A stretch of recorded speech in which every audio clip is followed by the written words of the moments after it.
اور خاص طور پر اس زمانے میں امت مسلمہ کے لیے دعا کی بڑی سخت ضرورت ہے، کیونکہ پچھلے دنوں ہماری امت مسلمہ زبردست فتنے کا شکار ہوئی ہے۔ آپ سب جانتے ہو کہ اسرائیل نے اور امریکہ نے ایران کے اوپر حملہ کر دیا، اور اب حملہ کرنے میں کسی شرم اور حیا کی ضرورت بھی نہیں ہے۔ مذاکرات جاری ہیں اور ایران نے کچھ باتیں تسلیم بھی کر لی ہیں، مذاکرات کی میز سے اٹھ کر جا کر حملہ آور ہو جاتے ہیں ایران کے اوپر۔ یہ ایک عالمی غنڈہ گردی شروع ہوئی ہے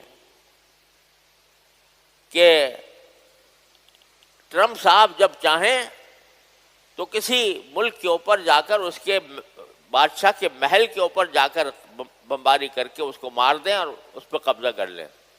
وینزویلا میں یہ کر چکے، اور کھلم کھلا یہ اعلان ہے کہ مجھے حق حاصل ہے کسی بھی ملک کے اوپر اس طرح حملہ کرنے کا، میں جس ملک پہ چاہوں میں اس کو تباہ کر دوں اور اس کے حکمرانوں کو ختم کر دوں۔ نہ کوئی اقوام متحدہ، نہ کوئی بین الاقوامی قانون، نہ کوئی اخلاق، نہ کوئی رواداری، میں عقل کل ہوں، میں جہاں چاہوں جا کر بمباری کر دوں، اس آدمی کو ٹارگٹ کلنگ کروں کسی آدمی کی باقاعدہ۔ تو یہاں بھی ایران کے اوپر حملہ کر کے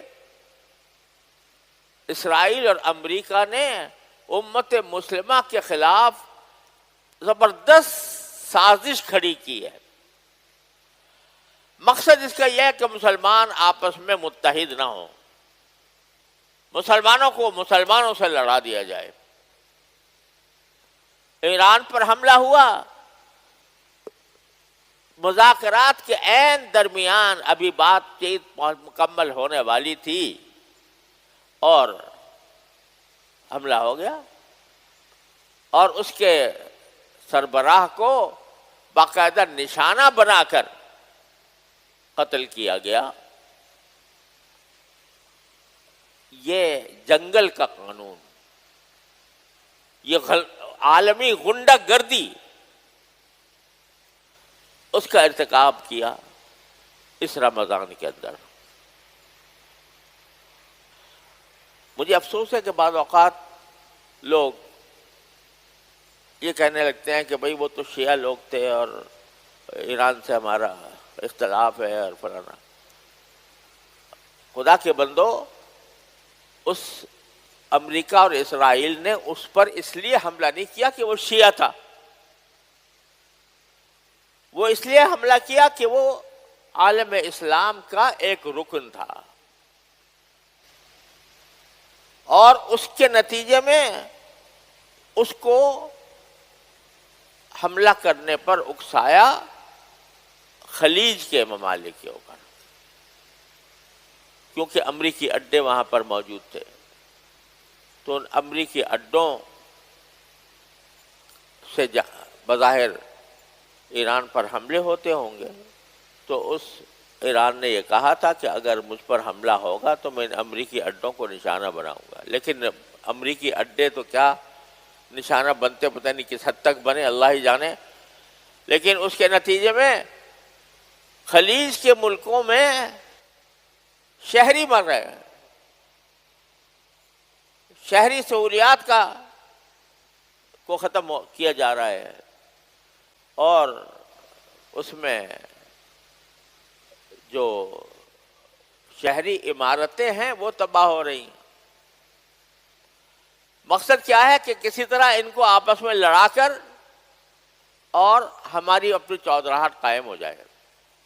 اب جس ملک کے اوپر حملہ کر رہا ہے، جس کے سربراہ کو قتل کیا ٹارگٹ کلنگ کر کے، اب وہ جب اپنا نیا کوئی سربراہ مقرر کرنا چاہتے ہیں تو حضرت فرما رہے ہیں طارب صاحب کہ مجھے شامل کرو اس مشورے میں کہ تمہارا نیا سربراہ کون ہوگا، مجھے یہ قبول نہیں ہے جو تم اس سے بڑی دھاندلی عالمی سطح پر، غنڈہ گردی اور دھاندلی اور کیا ہوگی. تو اس موقع پر ضرورت ہے کہ ایران کے بڑے حصے سے جو شیعہ مذہب رکھتے ہیں، ہمیں عقائد کا اختلاف ہے، لیکن خدا کے بندو یہ دیکھا کرو کہ کس وقت کس بات کا موقع ہے.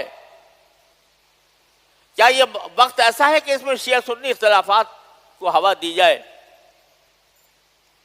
کیا امریکہ نے اس لیے حملہ کیا کہ وہ تمہارے عقائد کے خلاف رکھتا تھا؟ وہ تو ایک مسلمان کا نمائندہ چونکہ سمجھا جاتا تھا، اس لیے اس کے اوپر حملہ ہو رہا ہے، اور وہ اس کے مقابلے میں ڈٹ کر کھڑا ہوا ہے. اس کی تو اس لحاظ سے ہمیں حمایت کرنی چاہیے. اور یہ اچھی بات ہے کہ ہماری حکومت نے بھی ایران کے ساتھ اس معاملے میں ہم آہنگی کا اعلان کیا. اگرچہ ساتھ ہی ساتھ وہ المیہ بھی چل رہا ہے جس کا میں نے پچھلے جمعہ میں ذکر کیا تھا کہ پاکستان اور افغانستان کے درمیان بھی جنگ جاری ہے، ابھی تک ختم نہیں ہوئی.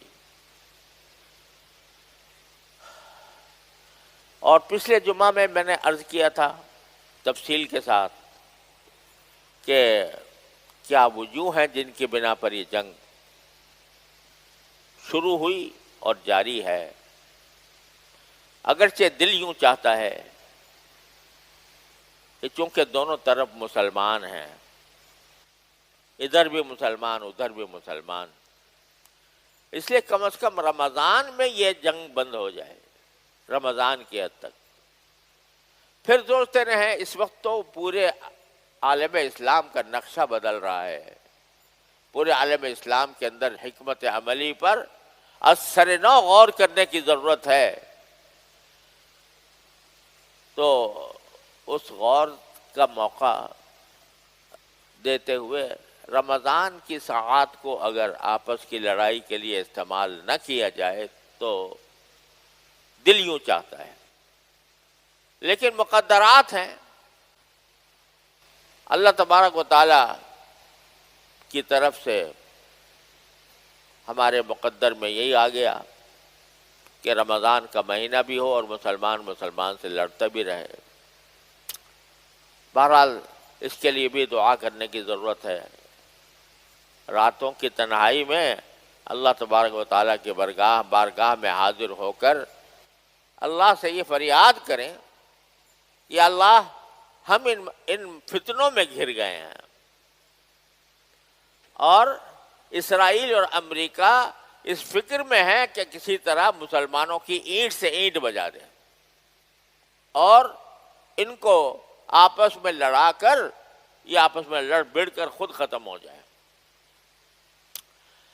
یا اللہ ہمارے قبض قدرت میں تو کچھ ہے نہیں، ہم صرف آپ کی بارگاہ میں یہ التجا کر سکتے ہیں کہ یا اللہ اپنے رحمت سے ہمیں اس فتنے سے نکال لیجئے، اور امت مسلمہ کو متحد ہونے کا جو خواب ہے اللہ اس کو تعبیر اس کی عطا فرما دیجئے. ساری امت مسلمہ اگر متحد ہو جائے تو نہ کوئی امریکہ، نہ کوئی اسرائیل، نہ کوئی اور، نہ بھارت، نہ کوئی اور ہمارا دشمن، وہ ہمارا کچھ بگاڑ نہیں سکتا. اللہ تعالی نے مسلمانوں کے اتحاد میں اتنی طاقت دی ہے، لیکن ساری سازشیں اس پر چل رہی ہیں کہ یہ اکٹھے میں بیٹھیں،